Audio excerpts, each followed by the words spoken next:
downstairs at Eastman Theater with someone who's been here a few times as a student and now performing tonight with 90 Miles. Stefon Harris, welcome back to Rochester. All right, thanks for having me. So let's talk about the journey of how 90 Miles came to be and where it's taking you so far. Well, the best way I can describe it is that we got a phone call, each of us individually, from someone at the record company at Concord Records, and they told me, they asked me, would you like to be a part of a project with David Sanchez and Christian Scott at the time? And I said, of course. Then they told me that we were going to Cuba to make the record, so I said, of course, let's make it happen. So I was excited about the idea of getting together with musicians who I hadn't played with over the years and putting ourselves in a creative circumstance and seeing what would occur. Speaking with Stefon Harris on Jazz 90.1. So that's it. Talk about being in Cuba and that experience and just playing with the music and with the culture and the sounds, the food and everything. Wow, that was an amazing experience. I think for me, one of the things that was the most striking immediately was leaving the airport. Within about 20 minutes, I think I started to forget about the idea of class, of economic class, because you see that everyone's driving the same level car and pretty much dressing on the same level. And it's an interesting dynamic to remove yourself from a society like ours, which is very polarized, and enter an environment like that. It's very interesting. You start to see people as people fairly quickly. Interesting concept in this country. It's pretty much divided by race, class, creed, religion, and then going to a place where those things aren't there. Talk about how long did it take you to assimilate that, just to get that vibe, understand it's a whole other world. Well, I think being a musician helps, because ultimately I think that's a significant part of what our art is. It's part of the message that's inherent in this art form, that we focus on the things that we have in common. It teaches us about that. It teaches us just how insignificant many of the things are that divide us. So we do that for a living. We connect with people. We travel all over the world, and you get on a bandstand with people who you don't even speak the same language with.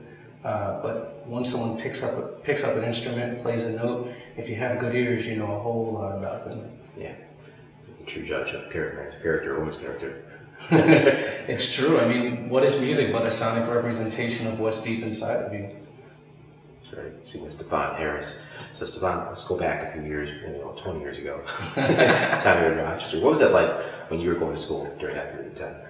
Cold. Yeah, that hasn't changed. Dude, I came here, I was here for a year, and the year that I was here, I think it was in 1991. Oh, jeez. Yeah, taking you back there, right? And there was a bad ice storm here.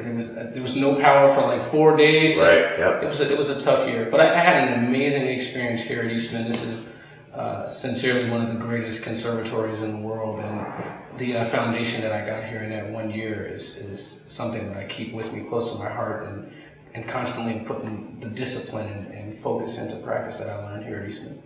Speaking of Stefon Harris here at Jazz 90.1, that said, did a year here, let's talk about the difference of learning of the bandstand, the true old tradition of the music, and how it came forth and spreading out, and also learning at the conservatory. What are the similarities and differences?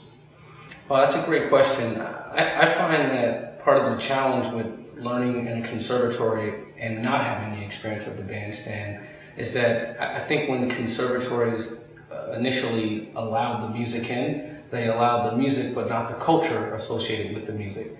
And it is ultimately the culture that is the most beautiful. Music is just like a painting. It's not the actual lake. It's a painting of the lake. It's the cultural experience that is of greatest value, in my opinion. So I learned in both scenarios. My mother's a minister, so I grew up in a black church. I've had that experience. And then I played in orchestras. I was actually a classical music major for undergrad.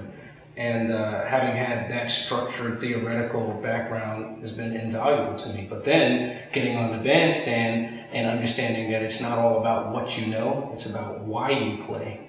It's much more significant about how you connect with other human beings. Your vocabulary is not nearly as valuable as one might think. Speaking with Stefon Harris here on Jazz 90.1, playing with 90 Miles tonight, 2 shows, 6 and 10 p.m. Stefon, thanks so much for all the work that you're doing, and have a great show tonight. All right, thanks again. Take care.